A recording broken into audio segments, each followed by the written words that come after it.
Единственное, что радует, это сухая погода. Никто, к сожалению, так и не остановился. Спать в палатке куда круче, чем в гостинице. 50 километров пути отделяет меня от поющих песков. В этот день страх остался позади. Тысячи лет или даже больше формировали эти непроходимые горы и ущелья.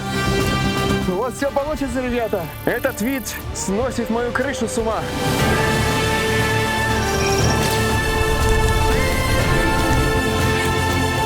Позади меня находятся горы Актау, каменные волны, которые миллионы лет назад были дном древнего мира. Такой ураган может снести меня с горы прямо вниз. Где-то здесь должен быть клад. Я должен пройти всего пару километров в ту сторону. Осталось совсем чуть-чуть.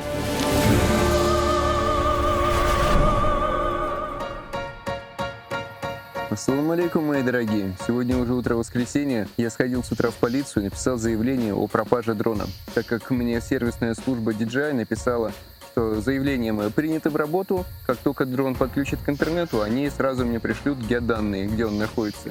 Я эти геоданные отправляю инспектору. Найдут, хорошо. Нет, потерял. Нужно оставлять все позади и двигаться дальше. Поэтому я и направляюсь теперь на шелковый путь. За мной!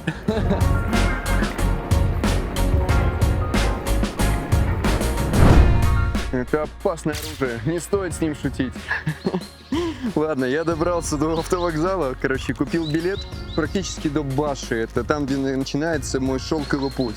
Раньше там проходили кочевники из Китая, везли с собой товары в дальние восточные страны. Ну, а я попытаюсь пройти его, посмотреть на пещеры, скалы и много чего интересного найти. Сарыозек называется место, куда я отправляюсь. Вот туда стоит билет всего 2500 тенге, или в переводе рублей где-то 400 в таком духе. Перед дорогой я решил заправиться водичкой, потому что мой пакет практически пуст. Тут можно налить 3 литра, но я обычно где-то около 2 заливаю, иначе рюкзак весит экстра много килограмм для меня. Сейчас вместе со спальным мешком это около 12 килограмм, плюс я еды вчера купил. Самое главное, это чтобы было достаточно воды для путешествия. Руки так и не проходят. Я вчера помазал кремом, такие вот царапины от кустов остались. С тигром дрался.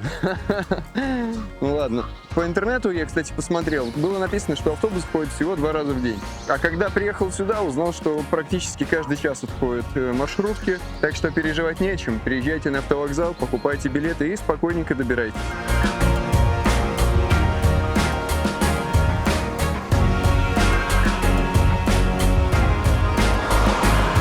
Друзья, я оказался посередине пустоши.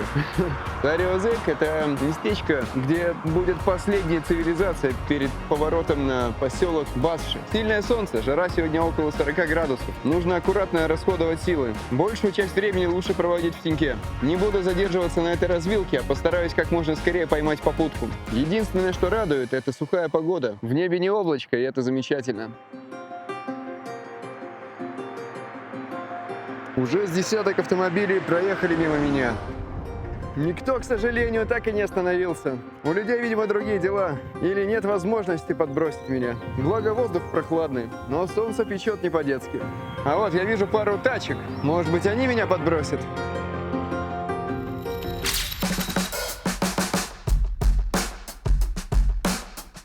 Не знаю, как это работает, но удача сопутствует мне уже не первый день подряд, не считая потерянного дрона, конечно. Поставил уже палатку в неплохом кемпинге. Я заплатил сразу за 2 ночи и решил особенно никуда не торопиться. У меня будет достаточно времени, чтобы посетить разные места, поющие пески, горы, ущелья и насладиться природными видами и действительно настоящей впечатляющей дикой природой.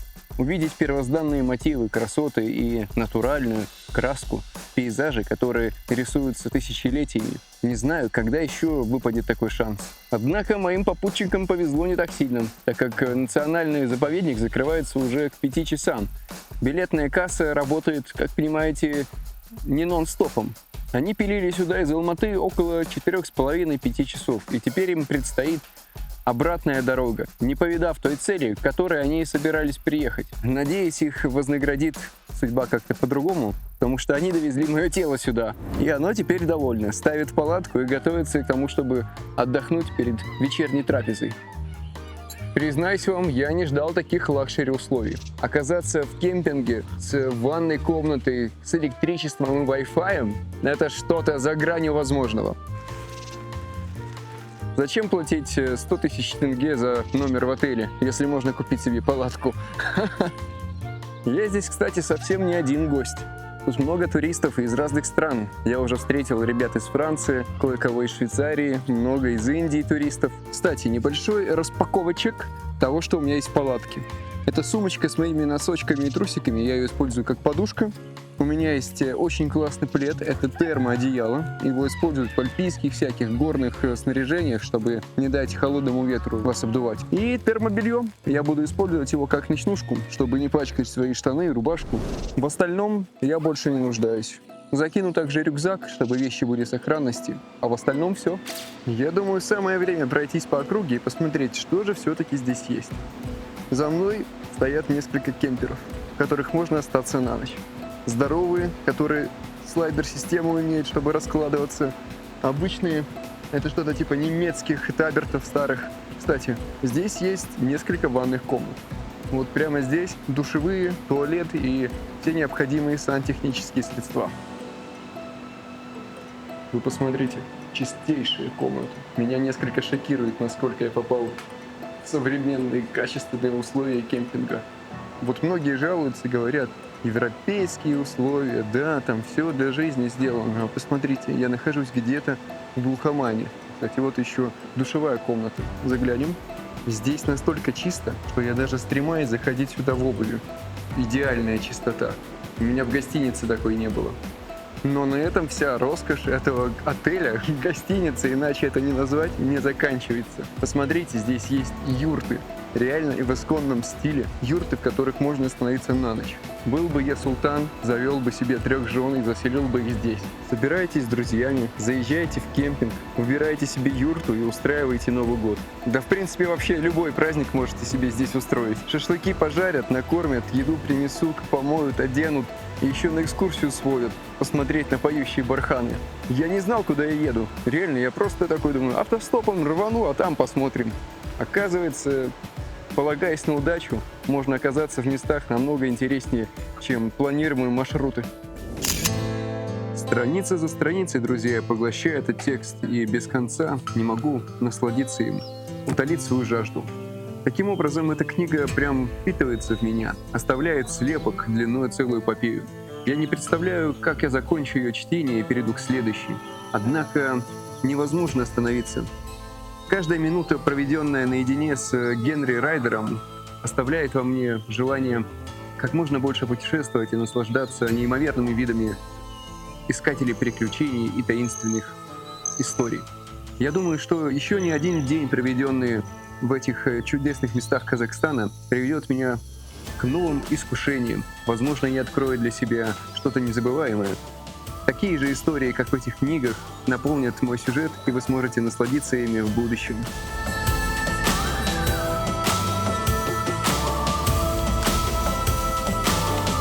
Я долго откладывал это, но пора признаться.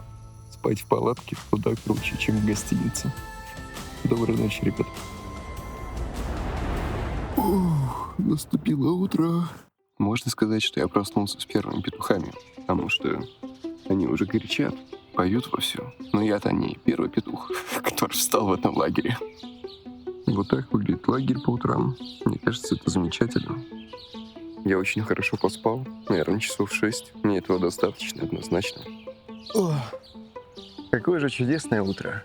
Казалось бы, что нужно для счастья? Всего-то послушать пение петухов по утрам, принять теплый душ, почистить зубы, да и вообще проснуться в дикой природе, находясь вдали от городов, больших шумящих машин и зданий, начинаешь приобретать какую-то гармонию и баланс с самим собой.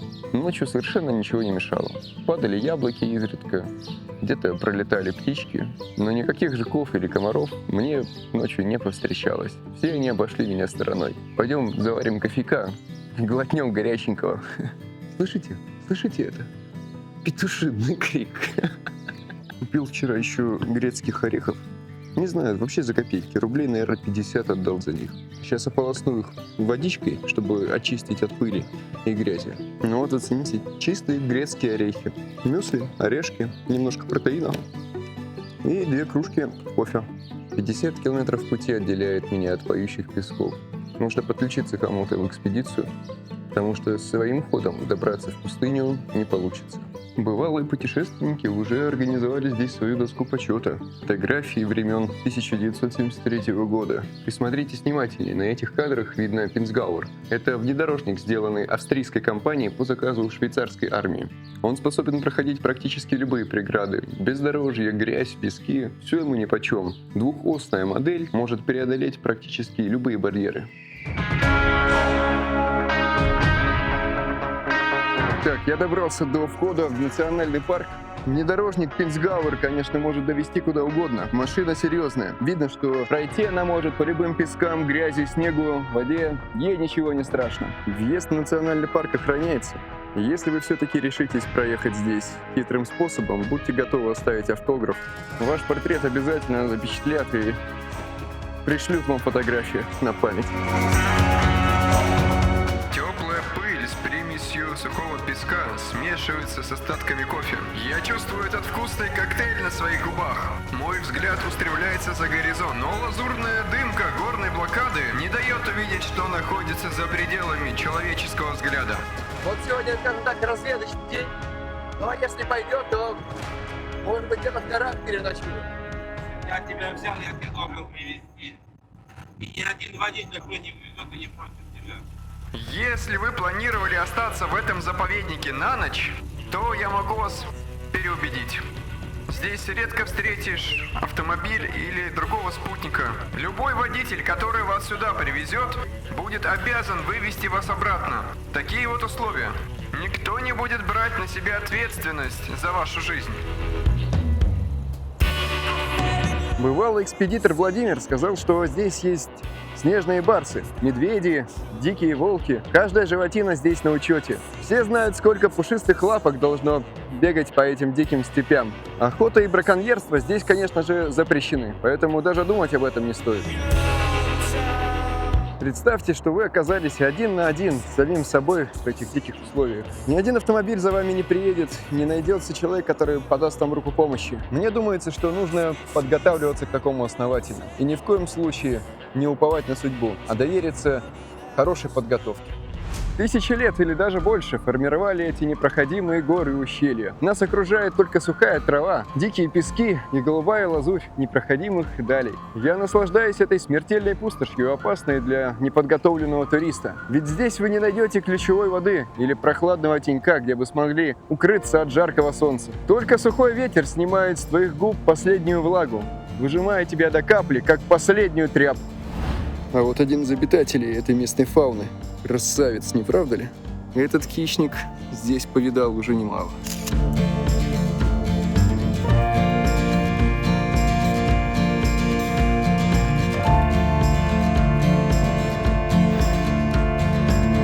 Шаг за шагом я преодолеваю эти препятствия.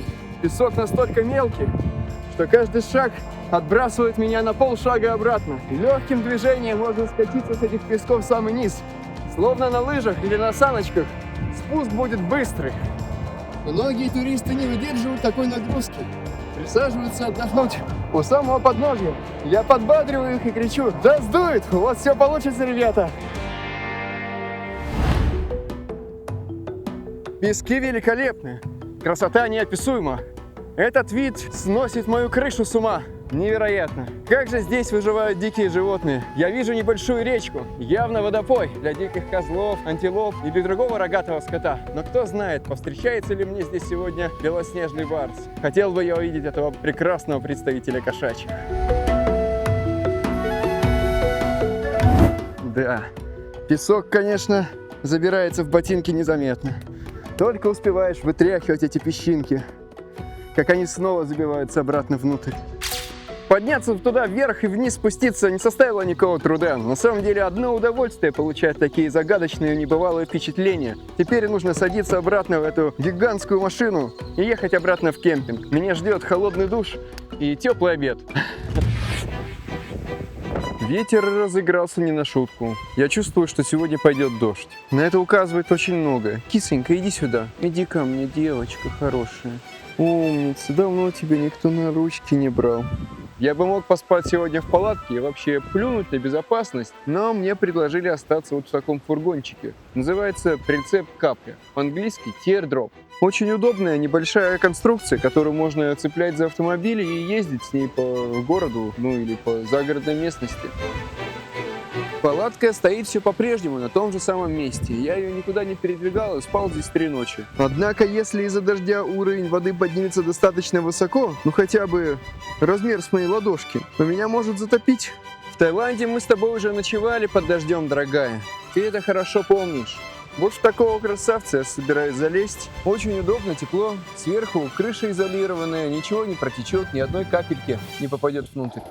Часы в хороших местах летят незаметно. Только успеваю считать минуты, а они уже улетают куда-то. Вот так уже 3 суток я провел здесь в кемпинге. Невероятно удачный случай привел меня в такое место, где получается совмещать отдых, хорошую атмосферу и трудовую деятельность. Завтрак уже в постели. Пора чистить зубы.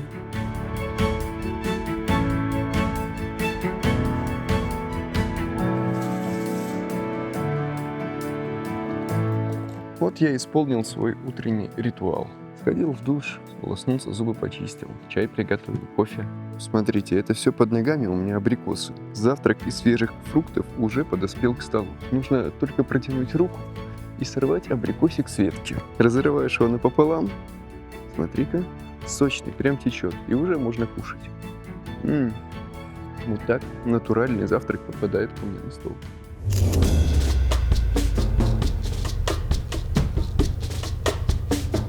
В общем, мы сели в Пинсваген и решили поехать на рыбалку. Взяли с собой немного еды, мясо, пожарим шашлыки. В машине есть все необходимое, палатки и спальные мешки. Скоро стемнеет, а мы вообще ничего не подготовили. Ни удочки не достали, не разложились. Ну что, я думаю, надо разводить костер. Пока я расчищал здесь местность, успел наломать много сухих веток, поэтому для розжига у меня все есть. Чтобы обезопасить местечко от пожара, я расчищу территорию и выкопаю небольшую ямку. Очень сухая местность. Если хоть куда-то попадет уголек, искринка, может все воспламениться.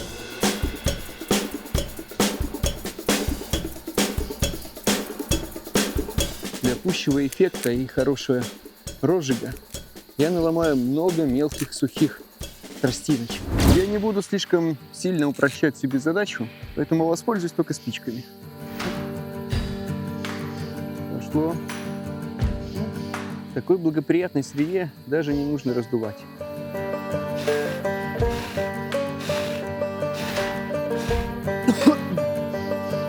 Ишь, ё-моё.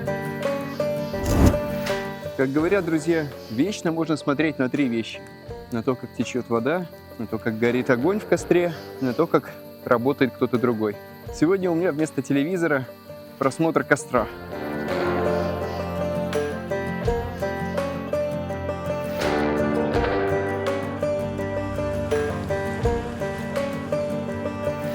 Вот так окажешься где-то в пустоши, вокруг ничего, кроме речки, гор и воздуха свободы. Представляете, а люди раньше жили так, кочевали с места на место, останавливались где-то на 100 миль, наверное, здесь никого нету.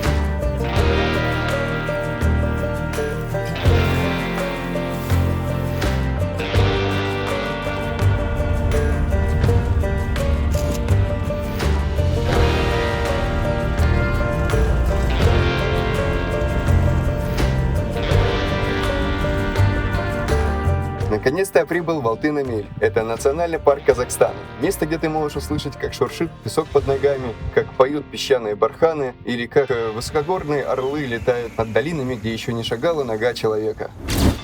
С казахского Алтын-Эмель переводится как «золотой седел». Легенды гласят, что когда Чингисхан переходил через эти земли, он увидел золотой отблеск закатного солнца и велел лагерю остановиться здесь. Может быть, это миф или сказка, но в таких местах верится в любые сказания. Позади меня находятся горы Актау, каменные волны, которые миллионы лет назад были дном древнего мира. Рядом с ними находится Катутау. Это огненные горы, которые похожи на сооружения из лавы, словно изрезанные каньоны. Национальный парк огромен. Здесь более 5000 километров дикой земли, где обитают джейраны, араханы и даже снежные барсы. Повстречать дикого зайца, антилопу или волка здесь не составит никакого труда. На каждом шагу есть что-то живое и опасное, что может напасть на тебя, так что нужно быть аккуратным. Жара в этой пустыне неимоверная. В некоторых местах она достигает 50 градусов. Все дело в белом песке, который окружает вас повсюду. Он работает как зеркало, отражает солнечные лучи, и вы загораете даже в теньке. Горы здесь напоминают слоеный пирог. Словно кусочек за кусочком накладываются разные цвета, оттенки и мотивы. Создается впечатление, что тебя окружает огромная мозаика, но сложенная из большого количества разноцветных блинов. Здесь повсюду есть маленькие норы. Вероятно, местные жители прячутся в них от знойного солнца. Вот один из представителей местной фауны – здоровенная саранча. Интересно, как он выживает без воды в такой горячей погоде?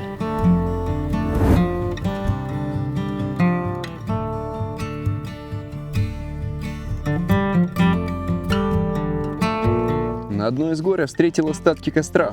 Вероятно, путники такие же, как я, разводили его ночью, чтобы согреться пламенным обаянием и насладиться незабываемым впечатлением этих горных вершин под покровом ночного неба. Обратите внимание, земля здесь похожа на сахарную пудру. Буквально каждый кусочек выжат до последней капли влаги и рассыпается прямо в руках. Здесь точно не пройти. Подъем слишком крут, даже для меня. Не часто встретишь в таких местах что-то живое и зеленое, как это растение. Возможно, это одна из разновидностей кактуса или просто трава, которая приглянулась мне. Ходить приходится осторожно и очень аккуратно. Пески, словно вода, утекают из-под ног. Все на моем пути абсолютно сухое, безжизненное и обезвоженное, как помет мамонта. Думаю, что мне еще предстоит его найти и вляпаться в него по самые уши. Позади меня вы видите маршрут особо опытных путешественников. Взбираться на такие вершины нужно с особой осторожностью, потому что водянистые склоны рушатся под ногами, и песок соскальзывает со скал, неся вас в самую пропасть.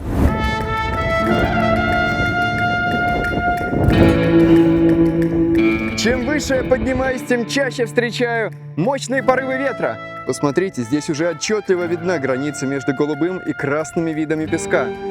Вблизи видно намного лучше, как цвета меняются от одной линии к другой.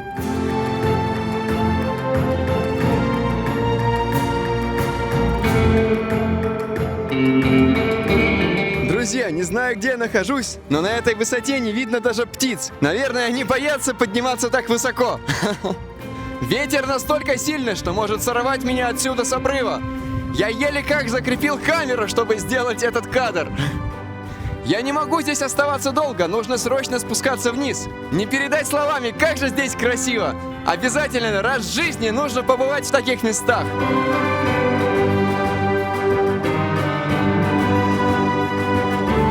И снова день изо дня я вытряхаю пыль дорог у себя из ботинок, словно оставляя прошлое позади.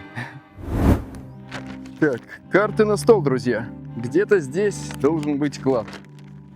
Согласно карте, расположение шелкового пути прямо за этими скалами. Похоже на вулканическую породу. Я должен пройти всего пару километров в ту сторону. Нужно захватить с собой кирку и лопату, чтобы отыскать клад, который зарыт и указан в этом секретном материале.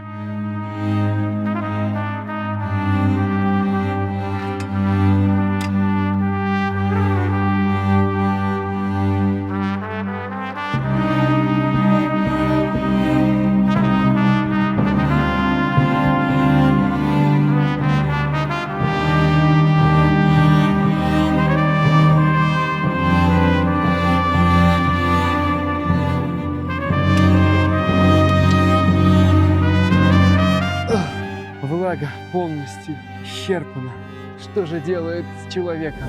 Это жуткая пустыня. Осталось немного. Собери волю в кулак и двигайся дальше.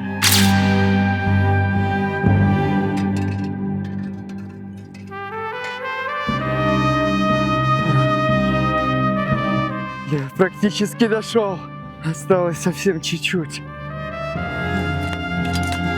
Я добрался. Но я не могу поверить, что все это было напрасно. Хоть что-то должно было остаться здесь. Хоть что-то. Те, кто побывал здесь раньше, кое-что оставили. Как эта монета оказалась здесь? Видимо, китайцы опередили меня и забрали мою добычу. Наверное, торговцы черного рынка продали еще одну копию карты азиатам. Поэтому прямо сейчас я отправляюсь в Китай на поиски украденных у меня сокровищ. Ничто не сможет остановить меня. И я доберусь до драгоценностей, которые должны принадлежать только мне.